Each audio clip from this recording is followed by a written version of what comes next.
दोस्तों, आपको तो पता होगा कि मंदोदरी कौन है, जिसे रामायण में आपने बखूबी से देखा और समझा होगा। वो मंदोदरी जो अपने पति रावण को बड़े बड़े बुरे कार्यों को हमेशा ना करने की सलाह देती थी। कहा जाता है कि मंदोदरी बड़ी बुद्धिमान स्त्री थी, जो रावण के सभी बुरे कार्यों का परिणाम बखूबी से जानती थी। जब रावण ने माता सीता का हरण कर उन्हें विमान द्वारा लंका लाया, तब भी मंदोदरी ने उसे माता सीता को सम्मान पूर्वक लौटाने की बात कही। लेकिन घमंड से भरे रावण ने किसी भी बात पर ध्यान नहीं दिया और अंत में लंका का विनाश हो गया। राम और रावण के युद्ध में रावण की मृत्यु हो जाती है और बेचारी मंदोदरी अकेली हो जाती है। तो दोस्तों, क्या आपको पता है कि रावण की मृत्यु के पश्चात मंदोदरी का क्या हुआ? मंदोदरी कहाँ गई? उससे पहले जान ले कि मंदोदरी है कौन। क्या मंदोदरी ने रावण के मरने के पश्चात विभीषण से शादी कर ली थी? अगर आप इन सभी सवालों का जवाब जानना चाहते हैं तो इस वीडियो में अंत तक बने रहें। उससे पहले अगर आप इस चैनल में नए हो तो इस चैनल को सब्सक्राइब करके बेल आइकन ऑन कर ले। तो चलिए शुरू करते हैं मंदोदरी की कहानी। हिंदू ग्रंथों के मुताबिक मधुरा नाम की एक स्त्री थी जो भगवान शिव से बहुत ही प्रभावित थी। एक बार भगवान शिव कैलाश पर्वत में अकेले थे। माता पार्वती किसी कार्यवश कहीं गई हुई थी। मधुरा इसका फायदा उठाते हुए भगवान शिव के समीप चली जाती है। तभी माता पार्वती आ जाती है। मधुरा के शरीर पर भस्म यानी राख लगा देखते ही माता पार्वती समझ जाती है और क्रोध में माता पार्वती मधुरा को 12 वर्ष तक मेढकी बने रहने का श्राप दे देती है। माता पार्वती का क्रोध देख मधुरा हाथ जोड़कर माफी मांगने लगती है। मधुरा को जवाब देते हुए माता पार्वती बोली कि सही समय आते ही तुम श्राप मुक्त हो जाओगी। इतना कहते ही मधुरा मेढक के रूप में बदल जाती है, जिसके पश्चात मेढकी रूपी मधुरा धरती लोक में रहने लगी। मेढकी रूपी मधुरा जैसे तैसे अपना जीवन धरती लोक में गुजार रही थी। तभी एक बार विशाल का सांप उसके पीछे पड़ जाता है। सांप से पीछा छुड़ाने के लिए वह सप्त ऋषियों के आश्रम जा पहुंची,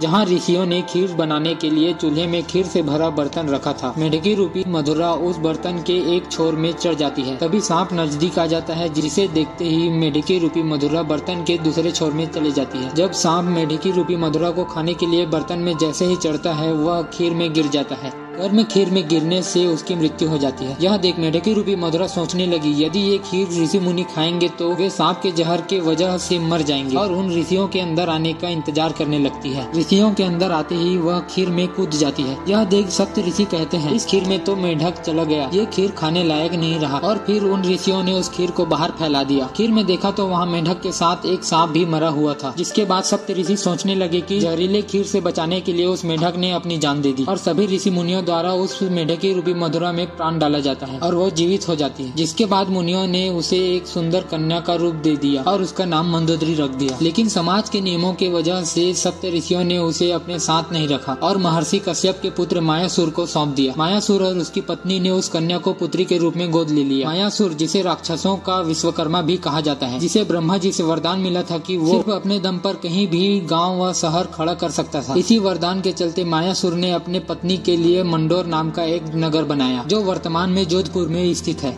इस तरह हुआ था मंदोदरी का जन्म। मधुरा के बाद मेंढक और मेंढक के बाद मंदोदरी के नाम से जानी गई। हालांकि मंदोदरी मायासुर की सगी बेटी नहीं थी, पर असल में मंदोदरी एक बार रावण मंडोर गया था मायासुर से मिलने के लिए।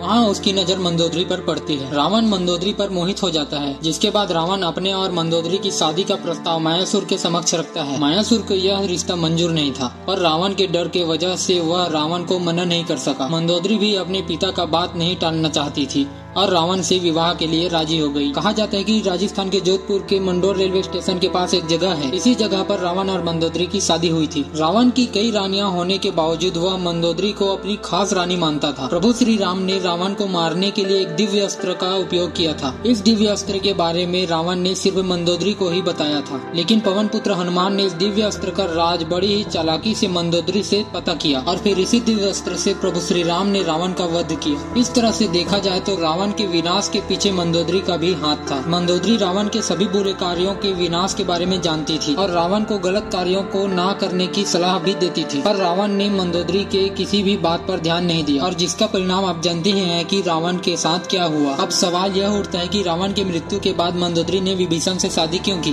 कथाओं के मुताबिक मंदोदरी, विभीषण और कुछ लोगों को छोड़कर रावण के सभी कुल का नाश हो गया था। जब मंदोदरी को पता चला कि रावण का वध हो गया है, तो मंदोदरी रणभूमि में मृत दूत रावण के सामने चिल्ला चिल्ला कर रोने लगती है। यह देख प्रभु श्री राम को भी अच्छा नहीं लगा और उन्हें भी इस बात का दुख हुआ। अब लंका का राजपाट भी संभालना था, जिसके लिए प्रभु श्री राम ने लंका में विभीषण का राज तिलक कर दिया और मंदोदरी के साथ विभीषण की शादी का प्रस्ताव रख दिया। लेकिन मंदोदरी अपने पति की मृत्यु के बाद बहुत ही सदमे में थी और इस शादी के प्रस्ताव का कोई जवाब भी नहीं दिया। फिर प्रभु श्री राम माता सीता और लक्ष्मण के साथ वापस अयोध्या लौट गए। इधर मंदोदरी रावण की मृत्यु के दुख में खुद को एक कमरे में बंद कर लिया। बहुत दिनों बाद कमरे में बंद रहने के पश्चात जब मंदोदरी बाहर निकलती है तो वह विभीषण से शादी के लिए राजी हो जाती है। लेकिन कुछ लोगों का कहना है कि मंदोदरी एक पतिव्रता स्त्री थी और पतिव्रता नारी ऐसा नहीं कर सकती। वैसे आपको क्या लगता है, क्या मंदोदरी ने सच में विभीषण से शादी की होगी? कमेंट करके जरूर बताएं। आशा करता हूँ यह वीडियो आपको जरूर पसंद आई होगी। जाते जाते वीडियो को एक लाइक और चैनल को सब्सक्राइब करके बेल आइकन ऑन कर लें। मिलते हैं इसी नए वीडियो के साथ। जय हिंद।